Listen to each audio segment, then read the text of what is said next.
بسم الله الرحمن الرحيم إنما يخشى الله من عباده العلماء إن الله عزيز غفور صدق الله العظيم قال النبي صلى الله عليه وسلم الإمام ضامن والمؤذن مؤتمن اللهم ارشد أئمة واغفر للمؤذنين رواه الترمذي أو كما قال عليه الصلاة والسلام ওলামা মাশায়েখ বিভাগ কর্তৃক আয়োজিত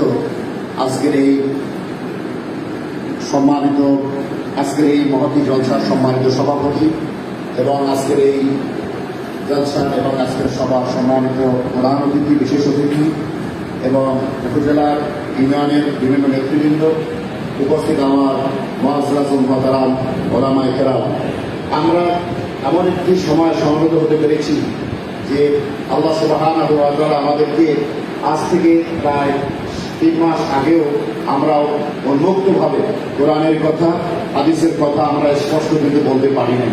আমরা ভয় ভীতি নিয়ে আমরা বিভিন্ন অ্যাঙ্গেলে বিভিন্ন হেকমতে আমরা কথা বলেছি।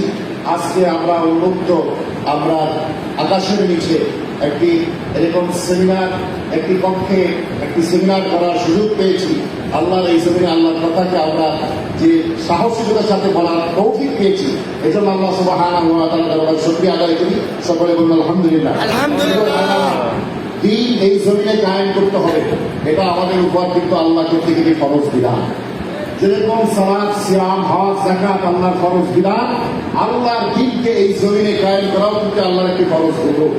আজকে পৃথিবীতে আল্লাহ রাসূল সাল্লাল্লাহু আলাইহি ওয়াসাল্লামের এবং আল্লাহর হুকুম সবগুলোই কোথাও না কোথাও কায়েম আছে, কিন্তু রসুলের একটি আদর্শ আজকে পৃথিবীতে কোথাও কায়েম নেই। সেটা হচ্ছে আল্লাহ রাসূল সাল্লাল্লাহু আলাইহি ওয়াসাল্লাম 10 বছর যে আল্লাহর আইন দিয়ে রাষ্ট্র শাসন করেছেন, আল্লাহর আইন দিয়ে একটি দেশ শাসন করেছেন, সেই দেশ আজ পৃথিবীতে কোথাও কায়েম নেই। রসুলের সুন্নাহ হয়তো আপনার মধ্যে আছে, আমার মধ্যে আছে, আল্লাহর বিধান ফরজ হুকুম হয়তো আপনার মধ্যে আছে, হয়তো আমার মধ্যে আছে, কিন্তু একটি বিধান, আল্লাহর একটি বিধান দ্বীন কায়েম করা, সেটা গোটা পৃথিবী থেকে বিচ্ছিন্ন হয়ে গেছে। কথা ঠিক না বেঠিক? আমার ওলামায়ে কেরাম হচ্ছে এই জাতির লিডার। আমরা কিন্তু সকলে মসজিদে খেদমত করছি, আমরা কিন্তু ইমামতের ছোকরায় আছি।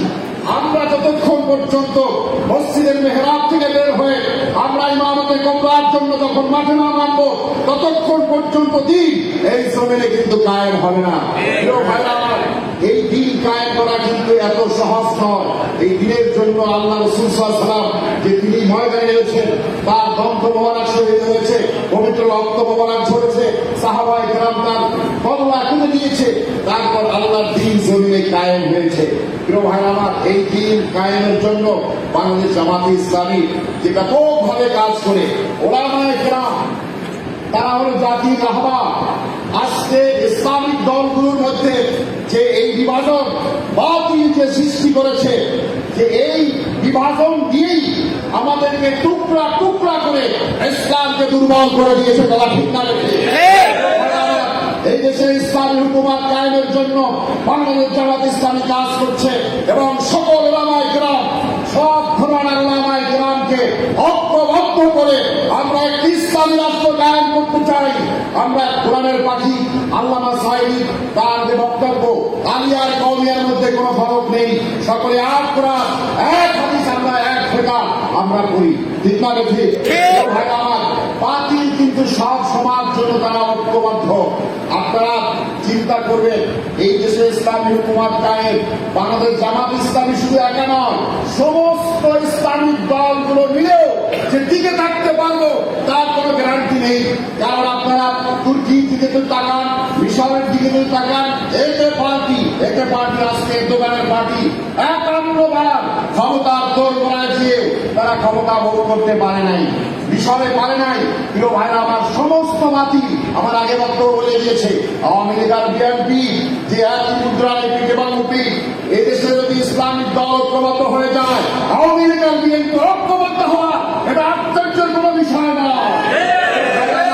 আর যদি আমরা ঐক্যবদ্ধ না হতে পারি, তাহলে আমরা বিশাল একটি সুযোগ আমাদের হাতছাড়া যদি হয়ে যায়, হাসরের ময়দানে ওলামায়ে কেরামদেরকে আমাদেরকে আল্লাহর দরবারে জবাব দিতে হবে।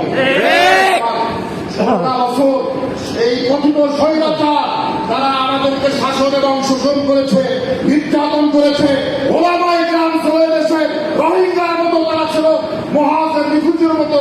আমরা সমাজে কথা বলতে পারি নাই, আমরা বুক ফুলে তাফসীরের ময়দানে কোরআনের কথা বলতে পারি নাই, মেম্বারে দাঁড়িয়ে কথা বলতে পারি নাই। কথা ঠিক না বেঠে? আমার এই স্বৈরাচারকে যে এই দেশের আল্লাহ রহমত যখন আমাদের উপর নাযিল হয়েছে, রব্বুল আলামিন যে দুর্বল জনগোষ্ঠীকে আল্লাহ রব্বুল আলামিন শক্তিতে ভরপুর করে এই দুর্দান্ত এই স্বৈরাচারকে এই দেশ থেকে বিতাড়িত করেছে, কিন্তু সে কিন্তু ও জায়গা যেয়ে বসে নাই, কেউ জায়গা দিয়ে বসে নাই। বন্ধুরা আমার, আমরা যে সহজে ইসলাম কায়েম করবো এটা বলা যাবে, এটা কিন্তু আমরা চিন্তা করতে পারি না। এই ইসলাম সহ আপনারা দেখেছেন সে ওখানে গিয়ে যে কত ষড়যন্ত্র করছে, কখনো রিক্সা লীগ, কখনো শ্রমিক লীগ, কখনো বিশ্ববিদ্যালয় লীগ, কখনো কিস্তি লীগ। এখন বের করেছে তারা যে এই যে আপনার ইসকন লীগ, এই ইসকনের যে মূল এই চিন্ময় দাস কুমার, এ বদমাস 1000 কোটি টাকায় কনভার্ট হয়ে এই দেশকে অস্থিরতার মধ্যে ফেলে এই স্বাধীনতা আর এটাকে নস্যাৎ করার জন্য তারা চেষ্টা করছে। প্রিয় ভাই আমার, আমরা সকলে ঐক্যবদ্ধ হয়ে আমরা এক প্ল্যাটফর্মে এসে আল্লাহর দ্বীনকে জমিনে কায়েম করে আমরা আল্লাহ রব্বুল ইজ্জাত ওয়াল জালালের বিধান কায়েম করি, তারপর আমরা বিরতি নেব এবং আল্লাহর দরবারে আমরা যে পুরস্কার আমরা নেব, আল্লাহ রব্বুল ইজ্জাত ওয়াল জালাল যেন আমাদের সকল